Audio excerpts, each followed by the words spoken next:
What is up, guys? My name's Sean and welcome to the How to Hero YouTube channel, where it's my job to awaken the hero within you. There's a hero within all of us. Today I wanted to do a Starseed reading for October 3rd, and I'm going to start it out with doing an archetype reading. Now, the important thing to remember is that this reading is for the collective, so it may not resonate with everybody, and if anything that comes out that doesn't resonate with you, just feel free to throw it away. You're not tied to anything.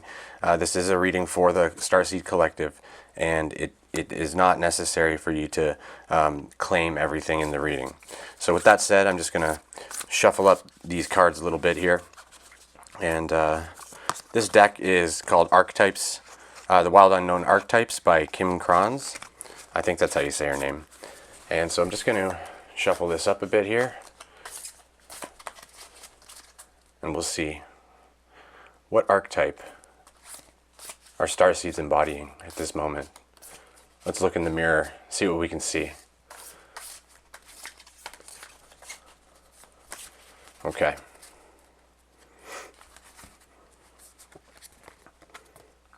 Eros. And for this deck, I'm going to read it out of the book. So this is Eros.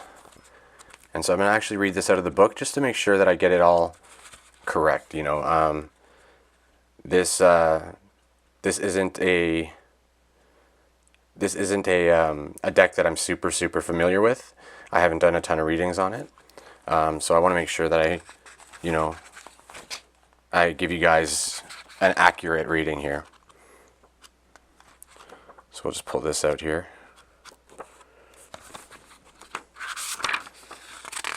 So this is part of the initiations. This is the If this were a tarot deck, you might call this the Major Arcana. It's like the powerful kind of cards. And actually, I'll just bring this up to the camera so you can see it.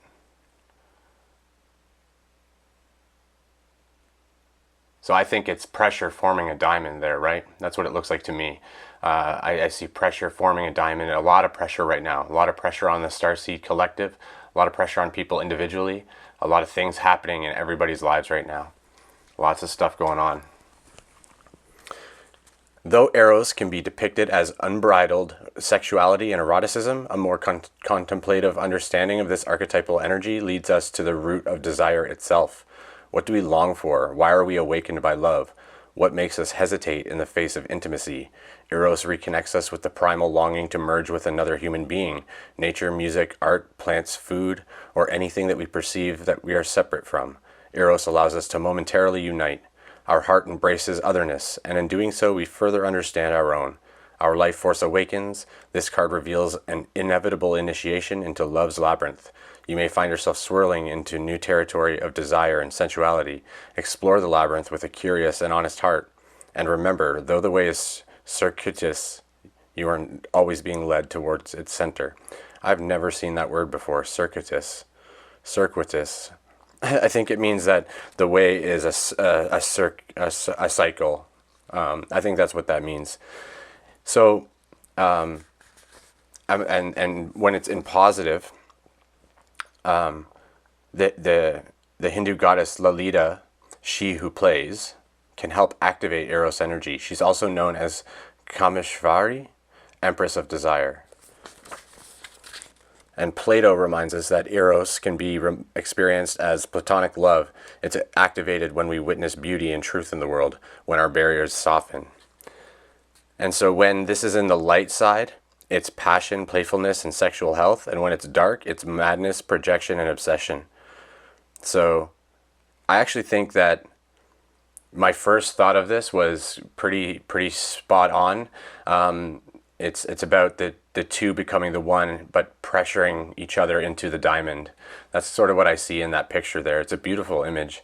I think that that there's a lot of twin flame stuff still happening, a lot of divine masculine, a lot of divine feminine kind of conflict, or maybe not conflict, but separation and different anxieties around separation, that type of thing. And so let's see, we're going to pull out some Starseed Oracle here, and we're going to see what we can find with this, and see if we can, see if we can supplement a little bit. The camera moved a little bit there, but I think we're okay still.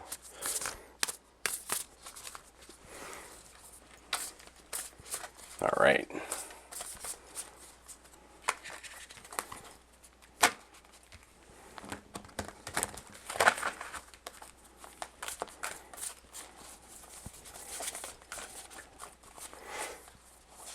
Okay.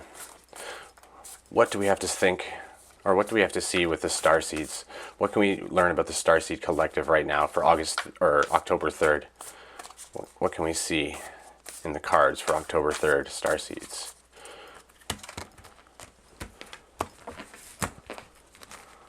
Okay. Lost lands. Soul memories and gifts. You've done this before. This is a reminder that we're ancient souls. We're evolved souls as Starseeds. We've been here before, most likely. And if we haven't been here before, we've probably done third density experience in other systems. And this is a reminder that we do have the knowledge within us already. We do have the capacity already to remember who we are, remember where we came from, remember what we're about, and remember that we're all one in this. We're all one in everything. And we're not just one with each other, we're also one with all life and all material objects as well. Literally everything is one piece of source. I keep hitting the camera here. I'm gonna have to find a better spot for it next time. The next card here is called Soul Gifts and Training. It's time to step up. So with everything going on right now, the Starseeds really need to step up. Not that anything's been going wrong. I mean, everything's been going quite perfectly. Specifically, it's been going as designed by us. So what we need to do now is make sure that we spend the time to go within and figure out how we can serve. How are we going to serve our collective? How are we going to serve ourselves? Our mission here as Starseeds is to heal ourselves. And it's not necessarily to worry about the other selves that are running around, though that's often something that we'll do. But primarily, I think personally that our goal is to sort of remember and express ourselves in typically a creative way. I always find that Starseeds tend to have these passionate projects and these different hobbies, and this may be a calling to actually release some of that energy into the world, and help to take some of the, I guess, pain away from people. Help to shine your light as bright as you can. If you can shine your light this very brightly in this type of environment, this climate, then you're doing the entire world a service. You're serving so many, and by just bearing your heart and kind of putting it on your sleeve and expressing yourself in a true way, specifically like how you are. Oh, I forgot to turn my light on. There we go. Maybe that's better. I hope that's better. Whoops, I forgot about that. I'm in a new place. I had to move because I separated from my wife, so I've moved from that place, and I'm in a new spot now. So my space is a little bit different, and I had to kind of squish myself into a corner here to get this filming going. So, anyways, that's not important.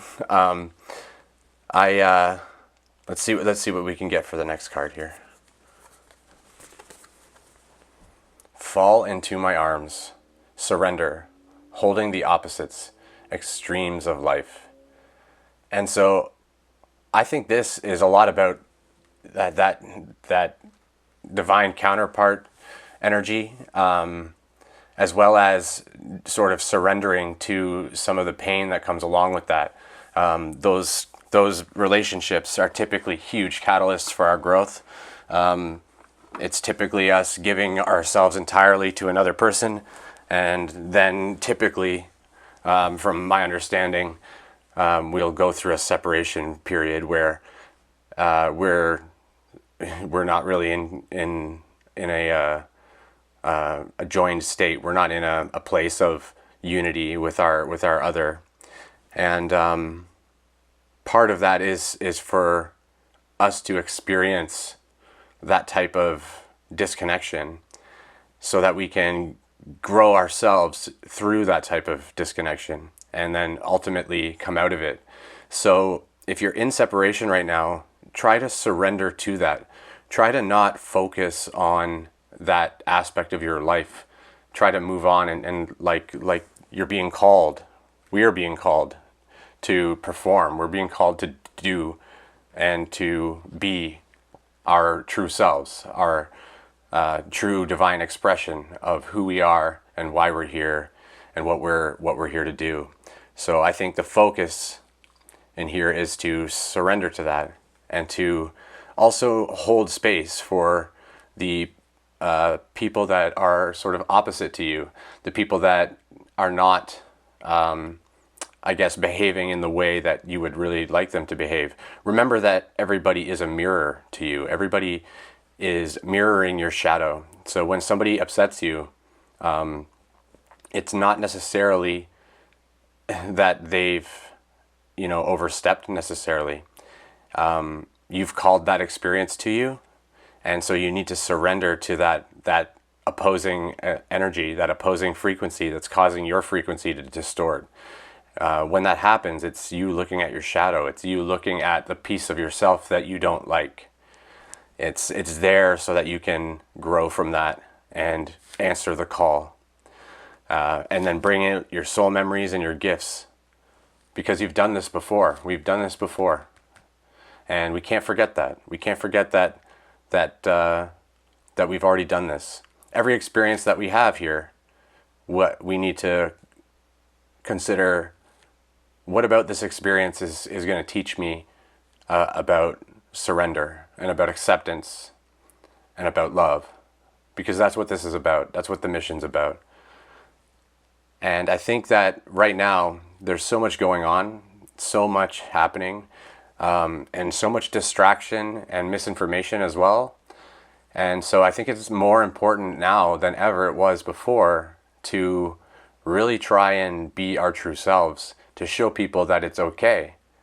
Because, some people really don't, most people actually, I would say, really don't express their true selves. And, even I struggle with that sometimes as well. I struggle with it mostly with family and close friends where, I feel like I have to hide my true self.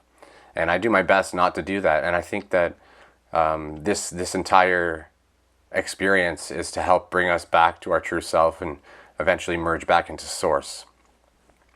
And so that'll be the end of this reading. I hope you guys resonate with it. If not, remember, if something doesn't resonate, just toss it away. This is a collective reading, and it did seem to be pretty stuck on the romance side of things. But if you're not into that energy, you can think of this more like an acceptance of the two being one, right? This is the two becoming one.